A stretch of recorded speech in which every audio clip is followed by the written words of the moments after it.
normally do intros like this, but I'm currently descending hundreds of feet into a cave that runs over 5 kilometers deep into the earth. And whether we like it or not, as soon as my friends and I touch the ground, we are officially stranded here for the next 7 days. That might have been the scariest thing I've ever done. First things first, we gotta get really far away from where we rappelled down. Why? If it storms, this entire area could flash flood, fill up like an ocean, and potentially drown us all. Which is why we're going deep into the cave to set up base camp. Bro, this is just wicked. Dude, this is like a different world. This cave entrance may be beautiful, but looks can be deceiving. We didn't know it yet, but the next 7 days will by far be the hardest of our entire lives.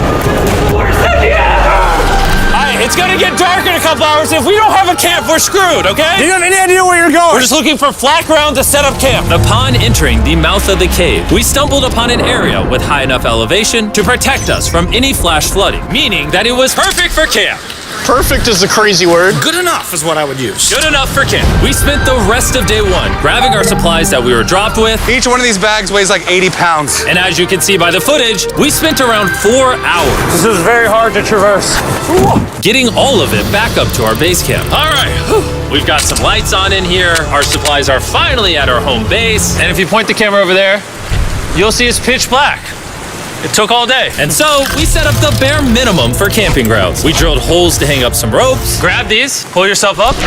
Looks like the ropes will be able to support hammocks. And with the help of our survival guide, Joel, we hung our hammocks. This thin rope is what holds up my hammock. Yep. Ate some dinner and prepared for a very cold night 1. Not gonna lie, this hammock is way more comfortable than I thought it would be. Hey. Oh, God. Why is my head so big, bro? This part of the cave is 2.5 kilometers deep, and we're basically camping at the entrance. Tomorrow, we have a lot of exploring. How'd you guys sleep?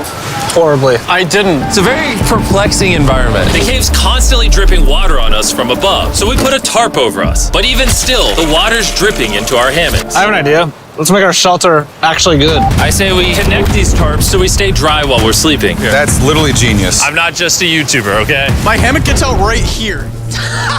Are we serious right now? This is where I just got out of bed. And we didn't realize it at the time, but this hole is almost 40 feet deep. So while Sean and I got started on the super tarp, Mac and Carl went to see how dangerous this hole was for themselves. Do you see my hammock up there? That is where I slept. Now look at this. And because everything looks the same, and it's probably pretty hard to follow us in this cave, on this map, you can see our home base and how far they're moving away from it. All right, Mac. It's been real, bro. Oh, bro, this is crazy. While the boys are randomly exploring, me and Sean actually have to work on the camp.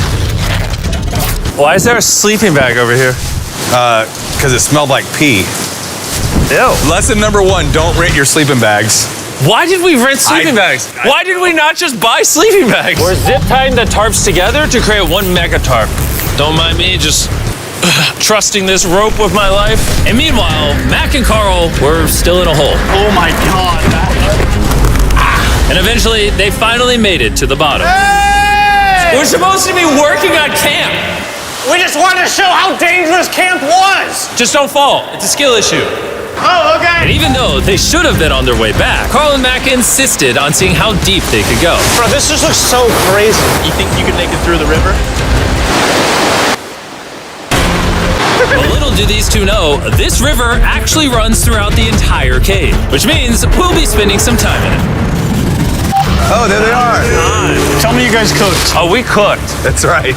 A new home, am I right? Let's go. We now have a roof. Look at this. I'm not gonna lie, you're actually kind of gross. And we moved the fire pit to this little cove we found. What do you think? It's warmer. It's cozy. These rocks trap the heat here and block the pee from the rocks above. It's not pee. What do I call it? I don't know, maybe rain or something. But it's not rain, it's rock. Baby. Wait, point it up. Do you see clouds? No, you see rocks. It's not rain. Rock pee. Rock pee. Rock pee, fine. All right, it's rock pee. And after a much drier night of sleep, we decided to have Joel, our survival expert, help us get all the way to the end of the cave. Cave! Cave! Cave! Cave! Cave! Cave! Let's see how deep in the cave we can make it. Now, keep in mind, we are still just at the beginning of this massive cave, and our goal is to make it all the way through it, without dying, of course. Oh my gosh, this is kind of steep. Well, you ain't seen nothing yet. We're going deep in the cave. All right, boys, suck in your guts. To where things get tight. I don't actually think I'm gonna fit. The interesting part about cave exploration is 1 second, you're barely fitting through cracks in the rocks. Oh my God, this is so tight. And then the next, you're in a massive chamber, so big that in order to see it all, we had to do this. Woo! Oh my God! I can actually see now. This is awesome. This thing is bright. Woo! Bro, look at how cool this is. Yeah! It's so bright, I can't even look at it. I'm like getting blinded. Oh no! Oh no! In hindsight, we probably didn't use that the most effectively. Lead the way. And so we continued on. Feel free, there's a really good handle up the top Right here? there. And then you can sort of swing a foot around onto this one. Like this? Yeah, yep, perfect. Joel, the best caving guide ever. No one's died yet. All right, guys, this is where things get interesting. What? What is this? So from this point on, wetsuits, we're going for a swim. Yesterday, Mac and Carl were joking about doing this, but the rest of this cave adventure takes place in a freezing river. Oh my God, this is insane! Meaning wetsuits are the only way to not get hypothermia. Why are we doing this? This is a once-in-a-lifetime experience. Because you die after you do it. So in order to get to the end of the cave, we have to hop in this river and fight the rapids through this tiny hole in the rock and carefully squeeze our way through it. Take your time, it will take your feet behind you a little bit. All right, I'm getting in the river. Follow the wall around to It's the so left. cold. You got it, Jimmy. Ah, I don't know if I fit. Jimmy, I need you to pull yourself up out of the water. Oh my God. What's crazy about doing this It's so cold. is when you're completely submerged in freezing cold water, gripping onto the rocks becomes incredibly hard. Oh my gosh, that was crazy. Matt, Carl, let's go. You got this. Keep going. Look how crazy this is, dude. And even though this obstacle was difficult, it's nothing compared to what's up ahead. Hey, boys, we're now 10% done. Which means we've only scratched the surface of this expedition, and we still have over 2 kilometers remaining to reach the end. As you can see, it rains in this cave 24/7. So I'm making a chill spot for us to hang out in and not get wet. I wonder what it would look like if I wasn't here to build all this. Pretty sure they'd just be sleeping in a pile on a wet rock. Why don't we keep moving now that the bodies are wet? You got it. Temperatures are going to drop quickly. Why is this so difficult? The worst part is, every inch we go this way is an inch we gotta go that way to get back to camp. Our next obstacle may be out of the water, but that doesn't make it any easier to get through. Is that a spider web? Spider, I don't see a spider. That means it's probably on us. Yeah. It's on you, it's on you. I hate my friends. This cave is like a Mr. Beast video. The further you go, the harder it gets. Just straight up, if we didn't have Joel, I'd be dead. And after 3 hours, Joel had some bad news for us. The water's too high and we've taken too long. We're going to have to turn around for today and head back to camp. I disagree. You can't disagree with the safety expert. I disagree. Well, we can't really disagree. It turns out we wasted way too much time filming and playing with flares to the point where we now had to restart and attempt this mission another day. Sean, we're back!